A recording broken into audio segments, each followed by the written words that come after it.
بسم الله الرحمن الرحيم الحمد لله رب العالمين والصلاة والسلام على أشرف الأنبياء والمرسلين سيدنا ونبينا ومولانا محمد صلى الله عليه وسلم وعلى آله وصحبه أجمعين وبعد. Beloved brothers and sisters in Islam, respected ulama and huffaz, respected children and youth viewers and listeners, Assalamu alaikum wa rahmatullahi ta'ala barakatuh.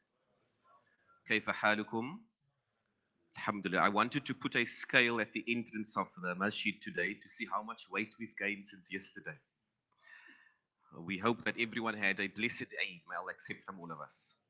My dear brothers and sisters in Islam, the topic under discussion today is somewhat of an extension of our exploration of the contribution and lessons from the life of Nabi Ibrahim alayhi salam that we looked at yesterday. And so I start off today by acknowledging a very important point, and that is what characterizes Islam in the sense of moral values that are practiced in families. What characterizes Islam? A very important point that must be the guiding principle for any Muslim family. Every single one of you in this masjid, myself included, everyone listening and watching, every person who is a Muslim, what guides you in terms of determining the principles of a family is the sacred divine law of Allah subhanahu wa ta'ala. And this is essentially the difference between a Muslim family and a family that does not adhere to Islam. In that other families will often rely on the principles of society, what happens in the world, to inform what must happen in the home. And so we often hear, even in our families, in our circles, we might hear children saying to parents, no, that is an outdated idea, ou mode gedagtes. Can't rely on it, it's not with the times. And this thinking, in reality, my dear brothers and sisters, requires us to then question, well, on what are those ou mode gedagtes built on? What informed them? And if the answer is the laws of Allah, then of course they apply. And this sets us apart, my dear brothers and sisters, from any other system, any other value system or principles, is that Islam is characterized that you and I don't get to choose the principle. Not even the Sahaba radiallahu anhum chose the principles. It was principles set by the one to decree principles, Allah subhanahu wa ta'ala.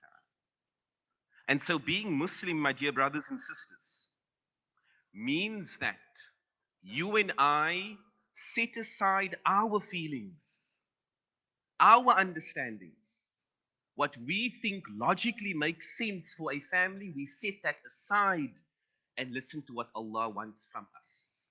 That is the nature of a Muslim. That is the nature of Islam. That whatever argument, as logical as it appears, it makes perfect human sense. If Allah had not permitted it for me and you, then it is put to the side. That sets us apart, and that is our legacy.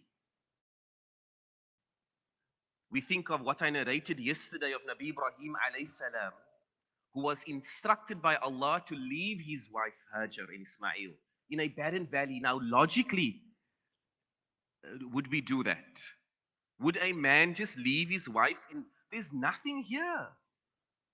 There's absolutely nothing. No water source, no houses, no people. But Nabi Ibrahim alayhi salam understood he was a Nabi, a prophet of Allah, that this is from Allah. I can't question it, irrespective of what I think. And imagine, my dear brother and sister, if you were honored by Allah, that Allah told you directly, you know what, Muhammad, you can't do that. Do you think you're going to disagree with that? If you knew that came directly from Allah?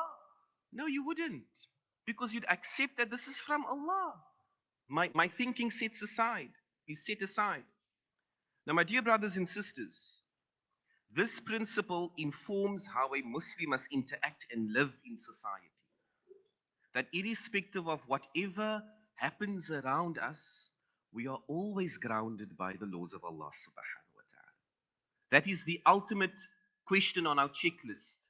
Whatever I want to do, does Allah permit me to do this? I might be qualified, I might have the knowledge, I might have the expertise, but does Allah permit me to do it? That is always the yardstick for a Muslim. Then, dear brothers and sisters, we acknowledge that we, as Muslim, live in a world where human-made laws inform the standards of society. And this is a big difference between a Muslim and someone who is not a Muslim. That a Muslim acknowledges whatever law comes about, whatever opportunity, permissibility, system comes about that has been made by man or humans, if it doesn't correspond to what Allah wants, we recognize that we choose what Allah wants. This is a very important point. So we live in a society where laws and morals are determined through human-made laws. And it isn't new to live in a period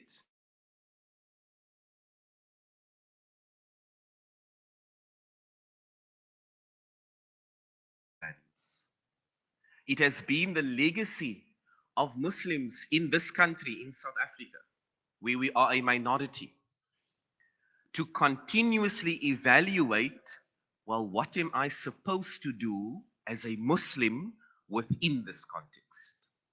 It has always been our legacy. Because when you are a Muslim minority, the law of society does not guarantee, your gender, because it's not aligned. In this masjid, as you are watching me online or listening, I'm sure every generation of Muslims of our community will say, well, you know what, in our time, it was okay to do this, but as a Muslim, I had to choose something else. It was okay in my time, everyone just went to disco, it was the norm, They say the 70s that precedes my existence. The 70s just went, you could just do. That was the norm in society. I see people smiling and they don't reveal what happened in the 70s. Things could just occur. There was the sense of freedom, But a Muslim always had to question, well, that is society, but what am I supposed to do as a Muslim? And so that same principle applies to this generation. And my dear brothers and sisters, we live in a period, without a doubt, I think all of us acknowledge this, that there's excessive moral corruption in society today. Excessive. You can't even keep track of it. And I thought, let us reflect on this from the Quran.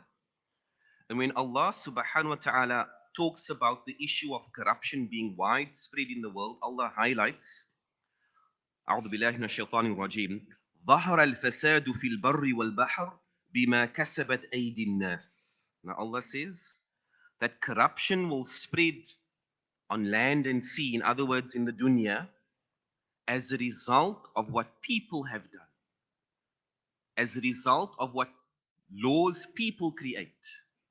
And then Allah says, لِيُذِيقَهُمْ بَعْضَ الَّذِي عَمِلُوا لَعَلَّهُمْ يَرْجِعُونَ. And they will become subjected to these things that they are doing, and they'll suffer the consequences of those actions. And then Allah says, لَعَلَّهُمْ يَرْجِعُونَ. Perhaps they will return to Allah subhanahu wa ta'ala. So Allah highlights beautifully that when things go astray in this world, it will be as a result of what people have done.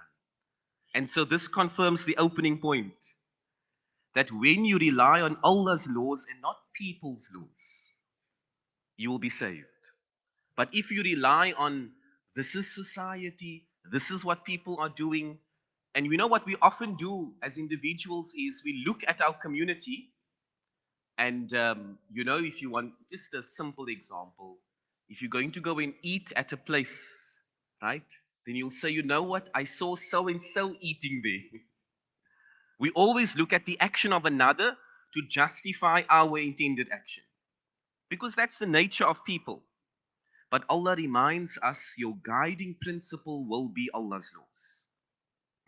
So, a leading challenge that our generation faces, every single one of us, is the misalignment between the declared and promoted human right of choice of gender and sexual orientation and Islam's position regarding this. This is a significant challenge of this period, that there's misalignment between what is promoted, acknowledged by governments as a human right, that you can choose your gender and you can choose your sexual orientation, that position versus Islam, Allah's laws, significant misalignment. Now, I start off from the outset recognizing that when we are Muslim, Islam governs our actions. If you are Muslim, Islam governs the actions of Muslim, but does not impose it on those who are not Muslim. We know that. For those of us who are Muslim and perhaps you have non-Muslim family, you know that you're not going to drag the non-Muslim to the masjid when you are going. Islam doesn't force its values on those who haven't chosen to be Muslim. That's the first point. Secondly, Islam does not preach nor endorse hatred to those who don't follow Islam. This should be a characteristic of the Muslim Ummah. That if someone isn't Muslim, your colleague at work isn't Muslim, your family member isn't Muslim, you're not going to hate them. You're not going to dislike them. You understand that this could be someone who ultimately accepts Islam. So it is not your position or your place to judge. The only person a Muslim judges is themselves. That is how it should be. So Islam calls for tolerance with people who have chosen other paths in life. And that is how South African Muslims live in a Muslim minority country. That we are tolerant as a Muslim ummah based upon the principles of Islam. Now, the reality of our community, my dear brothers and sisters, here in our city, is that we have Muslim families and individuals who are grappling with the issues of sexuality. We have that. I will not shy away from that. And what we need to prioritize as a community is how we support each other through this process. Very important. And how, as a Muslim community, we do not lose the practices and adherence to the laws of Islam. This is critical. So let me state a basis which we get from Allah. Remember, I said the laws are from Allah subhanahu wa ta'ala. So we recognize the position of gender and sexuality which Allah gives us in the Quran. Not a human-made interpretation, Allah's laws. So Allah states in Dhariyat, وَمِن كُلِّ شَيْءٍ خَلَقْنَا زَوْجَيْن لَعَلَّكُمْ تَذَكَّرُونَ. And I have created everything in pairs so that you may acknowledge this. And then Allah confirms, my beloved brothers and sisters, which is a fundamental point of our aqidah, our belief as Muslims. وَأَنَّهُ خَلَقَ الزَّوْجَيْنِ الذَّكَرَ وَالْأُنثَى. In Surah An-Najm, Allah specifies, and I've created the spouses as a male and a female. Fundamental law in Islam. Which is why the fuqaha, when they define what is nikah, in the books of fiqh, they indicate nikah is a marital relationship that is entered into between a male and a female. That is the definition of nikah.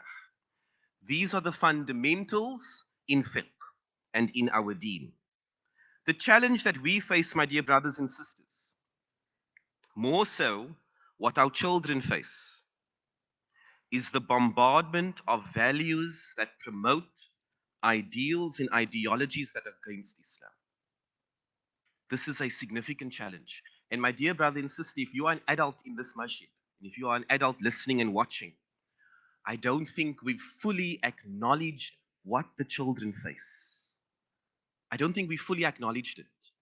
Because if you, of course, you know I'm in education, and if you realize how values have been and are being included, which erode from Islam, it will be shocking to a parent.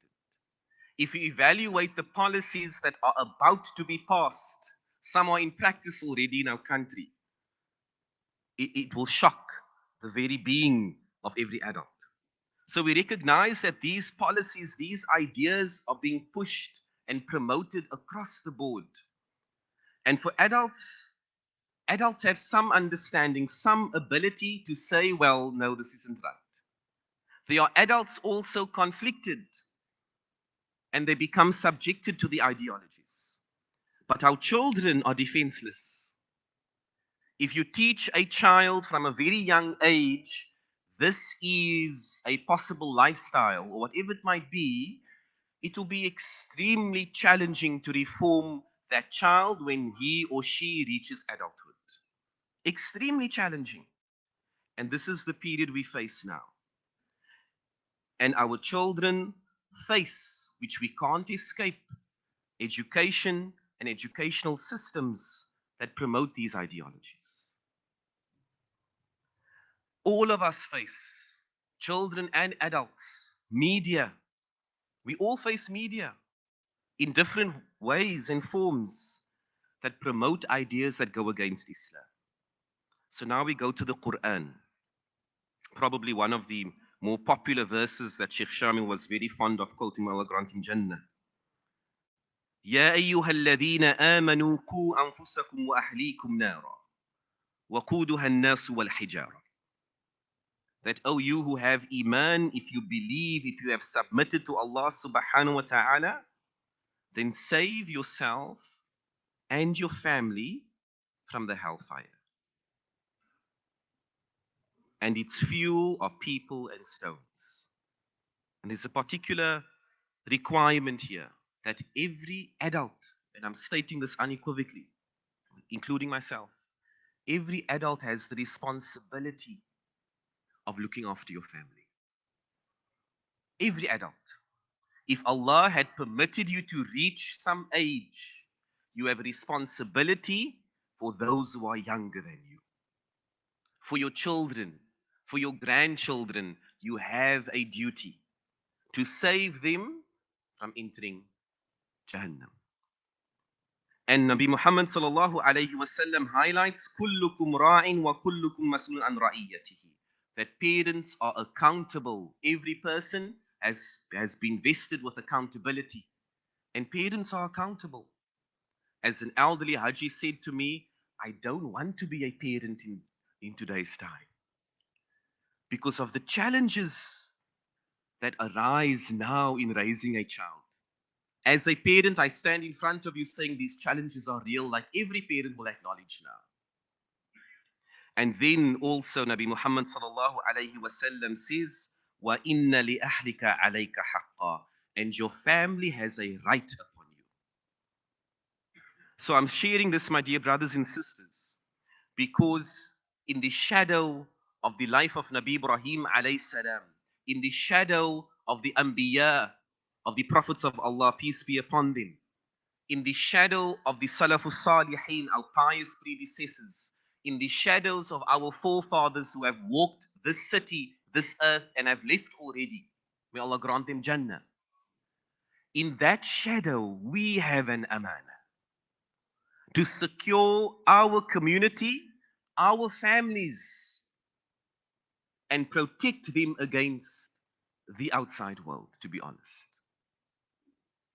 And so Allah subhanahu wa ta'ala asks all of us, and now I'm talking to the heads of households, the parents or the guardians. Allah says, وَتَعَاوَنُوا عَلَى الْبِرِّ وَالتَّقْوَى وَلَا تَعَاوَنُوا عَلَى الْإِثْمِ وَالْعُدْوَانِ. Allah asks us that cooperate, join each other in those things which are uprighteous and are conscious are mindful of Allah subhanahu wa ta'ala, that have taqwa and do not join each other on those things which are sinful and creates animosity where you are fighting with one another. How is this principle of the Quran applied in a family context? So, a question to myself and to everyone present. We have become a group of people, a society, a community, where our families get together for far more evil than good. Realistically, I'm including myself. That if you tell, you can test it even tonight, inshallah. Test it on your family WhatsApp group. Invite everyone for the dhikr to your house. Then count how many people in your family will appear. Then tomorrow night, invite them for a braai and some little music. You won't have enough food tomorrow night. And we're giggling because we know this is the reality. That we've become a society where we gather more easily for something which is not necessarily good, but we almost stay away from those things which are good. Yesterday was a beautiful day, Eid al-Adha, because we saw families looking beautiful, gathering for goodness, pleasing Allah, coming to the masjid, communally as a family, and then it just falls by the wayside.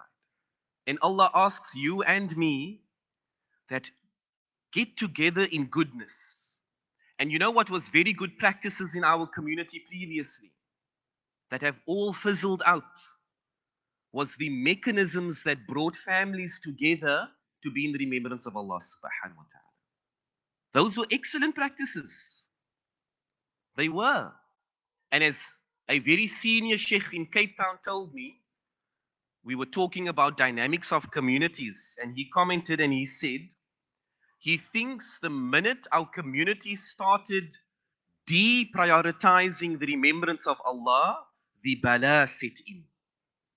As soon as we became people less, mindful of Allah, remembering Allah, the challenges found its way in. It had an opportunity. So the encouragement, my dear brother and sister, is that it is now a period where every family must work harder to be in the remembrance of Allah subhanahu wa ta'ala. Every family.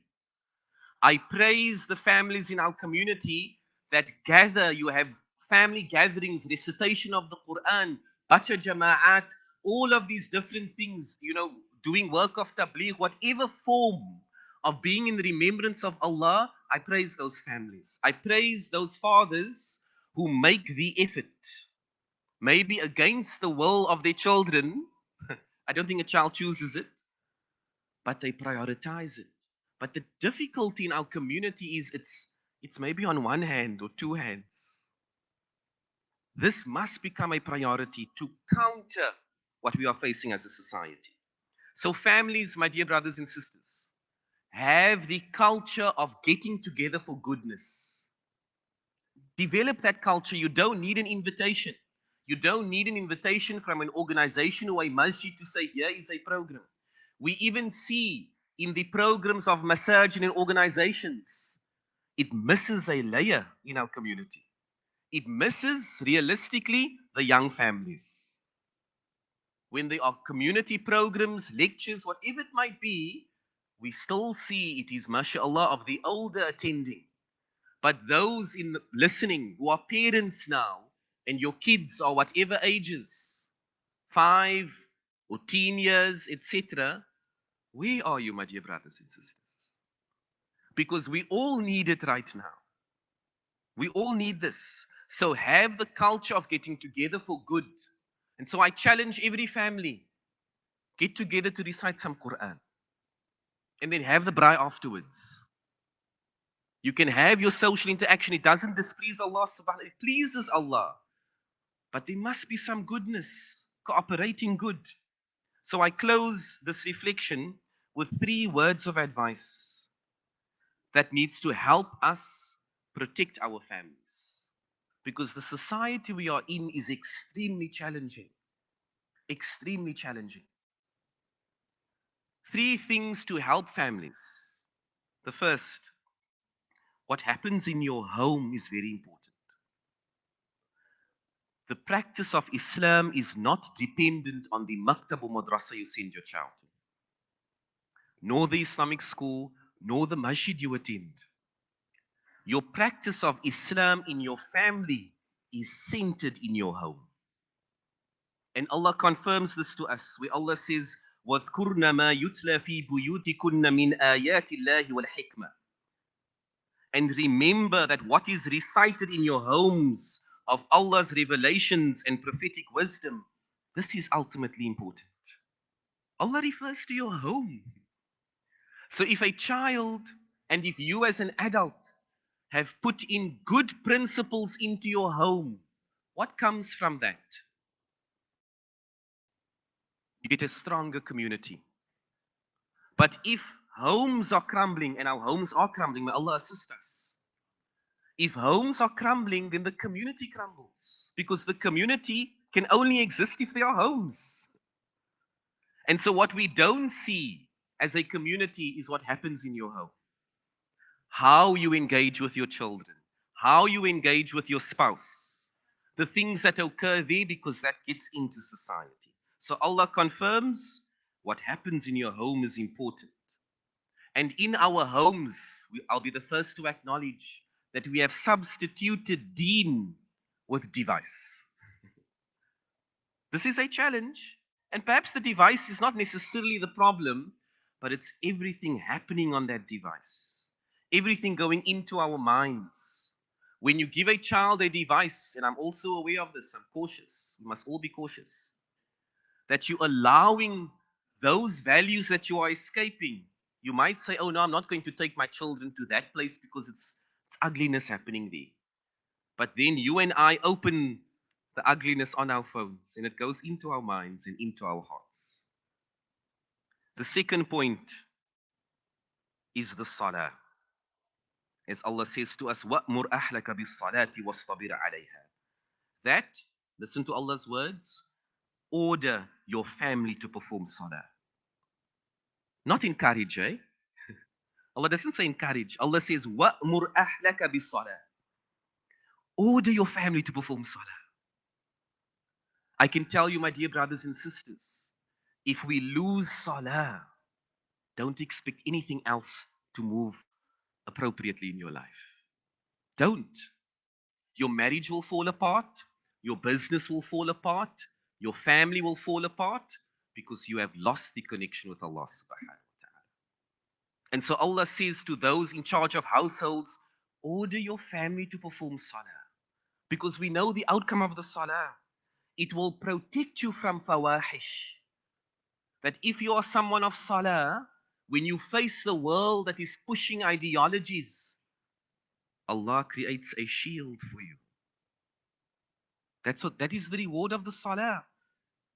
And so if you are facing the challenges, return to the salah.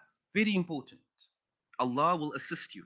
And the last point of advice, Allah says to us, من عمل صالحا من ذكر أو أنثى وهو مؤمن فلنحيينه حياة طيبة ولنجزينهم أجرهم بأحسن ما كانوا يعملون. Allah says, whoever does a good deed, whether you are male or female, and you are a believer, then Allah will definitely give you a good life, and your reward will be more than what you can imagine. Now, why am I citing this? Again, an encouragement that we must enjoy in good things. The only solution to evade this onslaught of ideologies that contradict Islam is through good actions. And so I ask my dear brothers and sisters, the adults, the parents in this masjid listening, when last did we sit our family down and, something good, realistically? And we are very quick. I'll be the first to say, we have reasons. I come out of work this time, I have this duty, I have that duty. And so who parented the child in our absence? The device. And what did the device say? Muhammad can marry Idris. That's what the device said in your absence. And this ideology sets in, and we are then troubled, and we are facing a worse period in the future. And so I urge every single parent, let us reinstate the values of Islam and do not underestimate the value of Islamic education. Do not. You know, we have as humans excuses for not attending an Islamic education. We have excuses. There's a talk somewhere. Oh, no, I don't like that masjid. Oh, there's a talk another place. Oh, I don't like that speaker. Or, you know, oh, that person always screams. Or that one studied there. Or this mu'allima studied there. Whatever it might be, we make up excuses to avoid Islamic knowledge. Who do you think discourages you from Islamic knowledge? Who could possibly discourage you from the deen? Shaitan. That is the only source that would say, don't go to that section of deen or that teaching. It can only be one force. So, my dear brothers and sisters, you need and I need Islamic knowledge to prosper, to face these challenges. Our madaris, our maktabs are losing numbers. Parents are taking their children out. And this is a challenge. So, my dear brothers and sisters, a reminder to myself and to everyone that the only way you and I will cope is by realigning with what Allah wants, realigning with our deen. This is absolutely critical. And to the teenagers and the children present in the masjid, I urge you to present your challenges to the ulama. Because the ulama at times are also ignorant. We are. If we don't know of the problem, we can't advise appropriately. So it's when we engage with youth, they'll say to us, it is so challenging, this and this and this is happening. And yes, Islamic advice is needed without a doubt. Because the minute you get pulled in, it's very difficult to get out of it. And so parents, I've been personally approached by a few parents saying, this must be addressed, this must be addressed. And so my dear brothers and sisters, these challenges are growing in our community and we must return to Allah subhanahu wa ta'ala. So I expect every family to be reinstating principles of deen in their homes. This is not my requirement, Allah's expectation. That the salah must be there. You must get together for goodness. Think of the last gathering you attended where there wasn't a Skinner story. What decade was that? We can't even do that. We come together very easily for things which disobey Allah subhanahu wa ta'ala. But families must come together for goodness. And it doesn't have to be an explicit lecture, oh parents. You don't need to call your teenagers in tonight and say, Shaykh Mukhtar said this in the Jumuah. No. But you can just take them out and spend time with them and look at them and share an Islamic principle. Do you know it is sunnah to eat with the right hand? Do you know we say Bismillah? Just small things and you build on that. Because that becomes the building bricks of a Muslim community.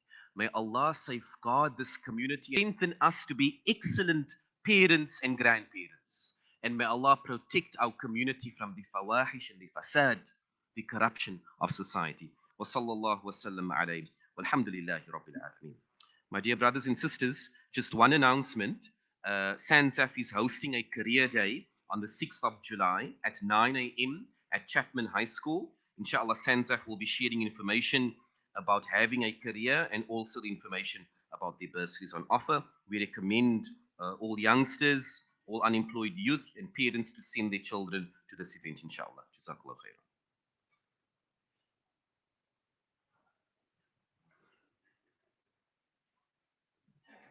Assalamu alaikum wa rahmatullahi ta'ala wa barakatuh.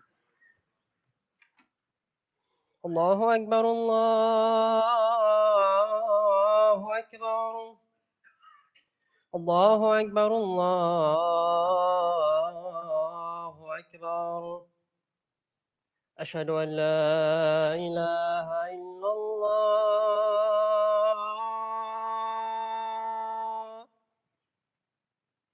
أشهد أن لا إله إلا الله.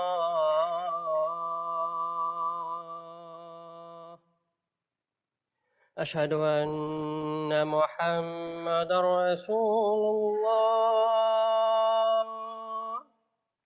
أشهد أن محمد رسول الله.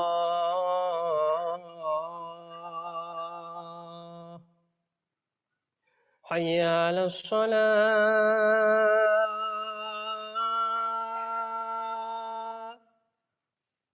حي على الصلاة.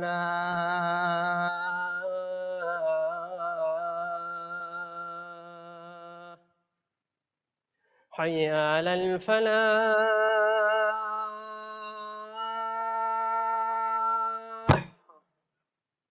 حي على الفلاح.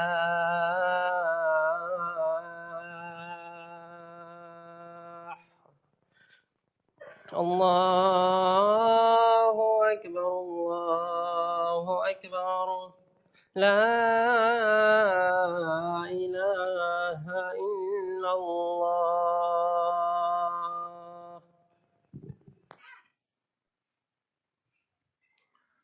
إن الحمد لله نحمده ونستعينه ونستغفره ونعوذ بالله من شرور أنفسنا ومن سيئات أعمالنا. من يهده الله فلا مضل له ومن يضلل فلا هادي له، وأشهد أن لا إله إلا الله وحده لا شريك له، وأشهد أن محمدا عبده ورسوله.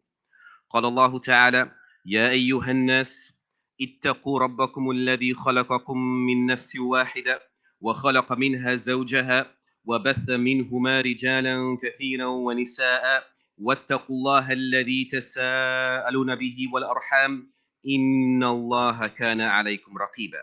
أما بعد، فيا عباد الله، الله تبارك وتعالى جعل الزواج أساس تكوين الأسرة للاستمتاع. يستمتع كل واحد بصاحبه في حدود ما أنزل الله رب العالمين، فتقضى الشهوة ويحفظ النسل ويتربى الأبناء في البيئة الصحيحة السليمة المحافظة، من أجل أن يخرج نشء يوحد الله ويتبع رسول الله صلى الله عليه وسلم. وقال تعالى: ومن كل شيء خلقنا زوجين لعلكم تذكرون. وقال ربنا جل وعلا: وأنه خلق الزوجين الذكر والأنثى. فالله رب العالمين خلق لنا في هذه الدنيا أزواجا نسكن إليها، وجعل المودة والرحمة دوحة نستظل بها. ومن حقوق الزوجة والأولاد تعليمهم العلم الشرعي وما يحتاج إليه من أمور العبادات. قال الله تعالى: واذكرن ما يتلى في بيوتكن من آيات الله والحكمة. وقال تعالى: وأمر أهلك بالصلاة واصطبر عليها. وقال رسول الله صلى الله عليه وسلم: كلكم راع وكلكم مسؤول عن رعيته. وقال النبي صلى الله عليه وسلم: وإن لأهلك عليك حقا. إن الله تبارك وتعالى أمرنا أن نقي أنفسنا وأهلينا. يا أيها الذين آمنوا قوا أنفسكم وأهليكم نارا وقودها الناس والحجارة. أقول قولي هذا وأستغفر الله لي ولكم ولوالدي ولوالديكم فاستغفروه إنه هو الغفور الرحيم.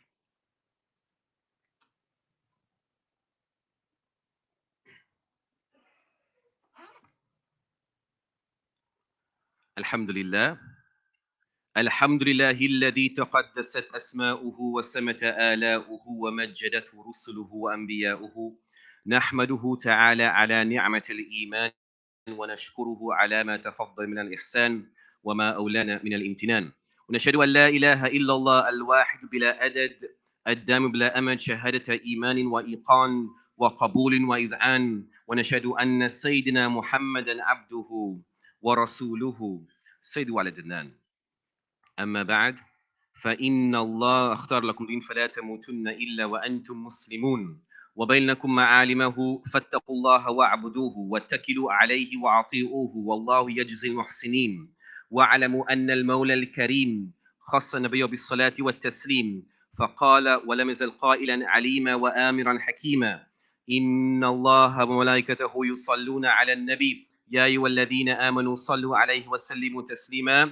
اللهم صل على سيدنا محمد وعلى آل سيدنا محمد كما صليت على سيدنا إبراهيم وعلى آل سيدنا إبراهيم صلاة دائمة كاملة إلى يوم الدين، وعلى آله الأطهار وصحبه الأبرار ما تقلبت الشموس والأقمار، وسلم تسليما كثيرا إلى يوم المآب. اللهم أعز الإسلام والمسلمين، اللهم أعز الإسلام والمسلمين، اللهم أعز الإسلام والمسلمين. اللهم ثبت علينا الإيمان وارحمنا بالقرآن واجعلنا في عز وأمان. اللهم اغفر للمؤمنين والمؤمنات والمسلمين والمسلمات الأحياء والأموات، إنك سميع قريب مجيب الدعوات يا أرحم الراحمين. عباد الله، اذكروا العظيم يذكركم واشكروه على نعم يزدكم، وآخر دعوانا أن الحمد لله رب العالمين، وأقم الصلاة.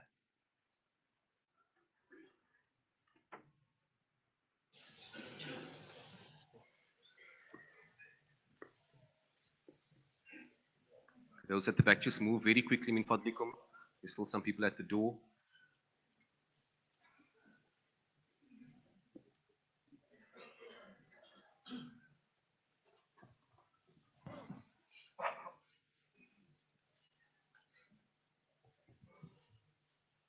الله أكبر الله أكبر أشهد أن لا إله إلا الله أشهد أن محمد رسول الله. حي على الصلاة حي على الفلاح، قد قامت الصلاة قد قامت الصلاة. الله أكبر الله أكبر لا إله إلا الله. لا إله إلا الله محمد رسول الله صلى الله عليه وسلم. استووا صفوفكم يرحمكم الله.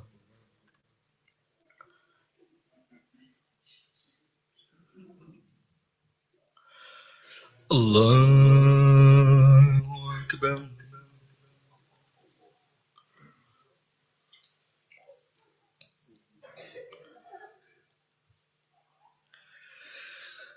الحمد لله رب العالمين، الرحمن الرحيم، مالك يوم الدين. إياك نعبد وإياك نستعين. اهدنا الصراط المستقيم، صراط الذين أنعمت عليهم غير المغضوب عليهم ولا الضالين.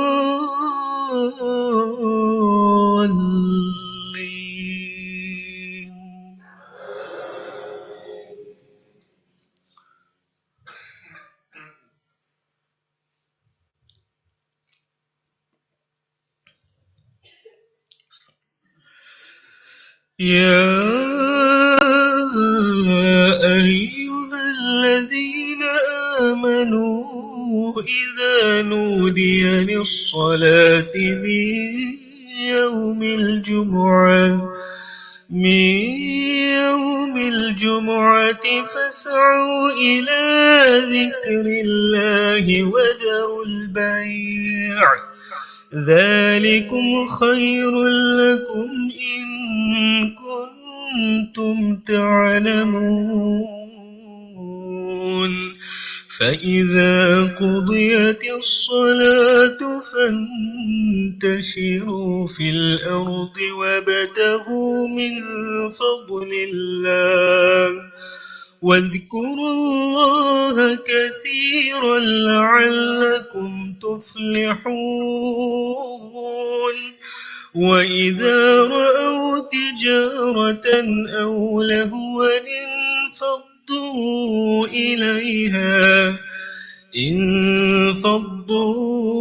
إليها وتركوك قائما. قل ما عند الله خير من اللهو ومن التجارة، والله خير الرازقين. الله أكبر.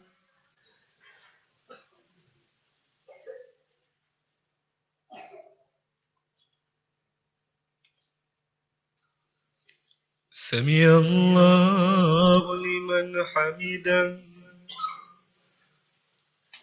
الله أكبر.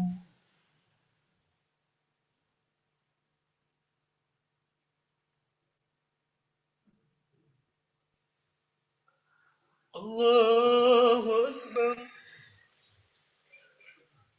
الله أكبر.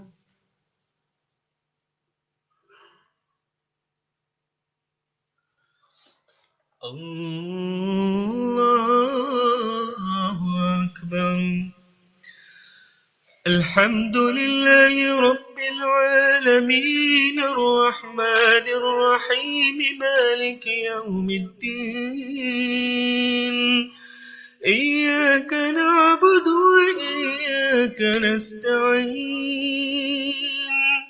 اهدنا الصراط المستقيم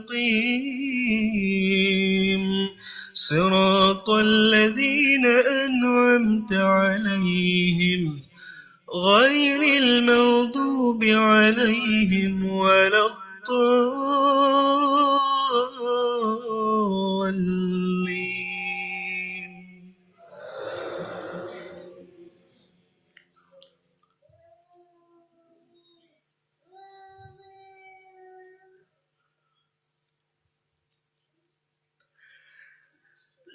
هل أتاك حديث الجنود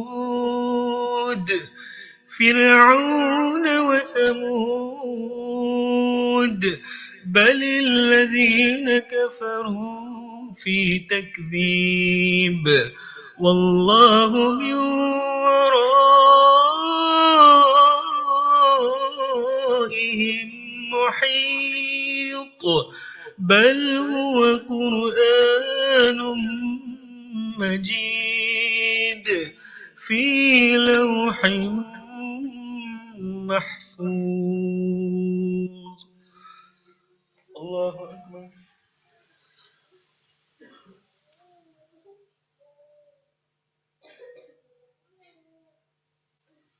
سمع الله لمن حمده.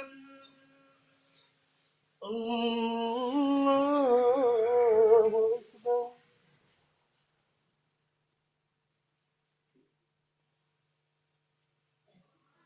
الله أكبر.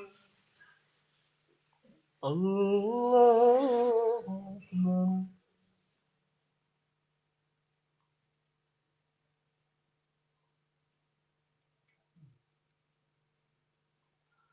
الله أكبر.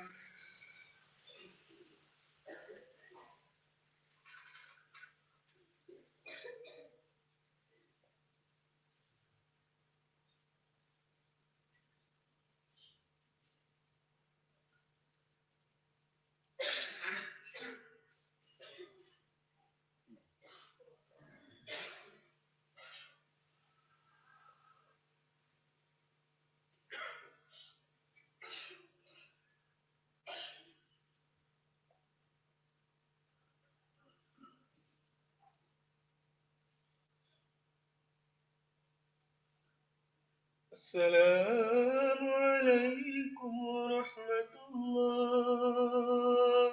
السلام عليكم ورحمة الله. الله أكبر.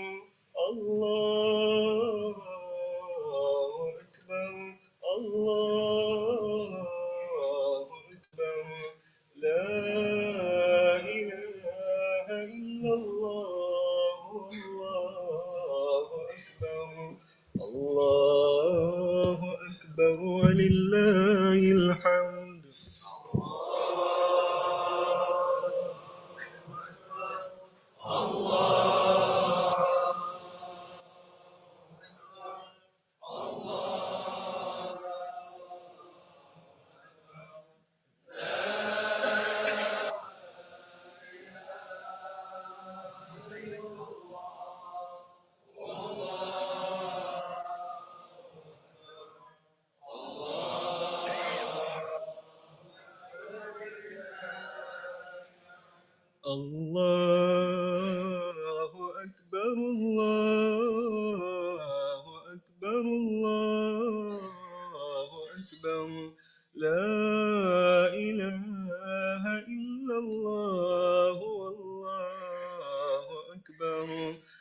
الله أكبر ولله الحمد.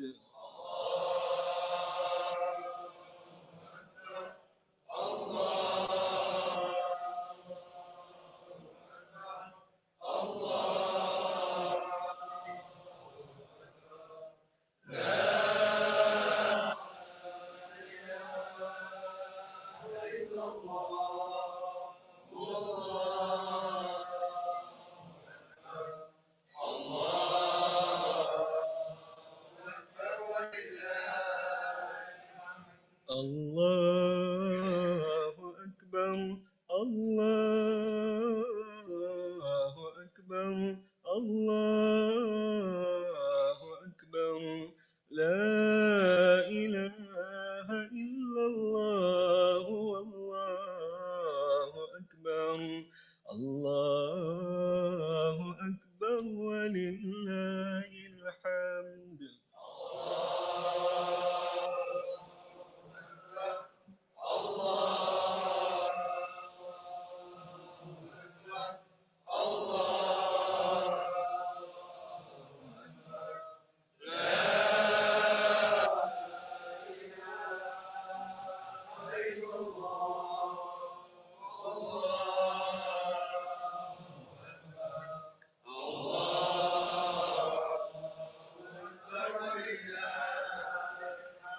وقال ربكم ادعوني أستجب لكم. الفاتحة.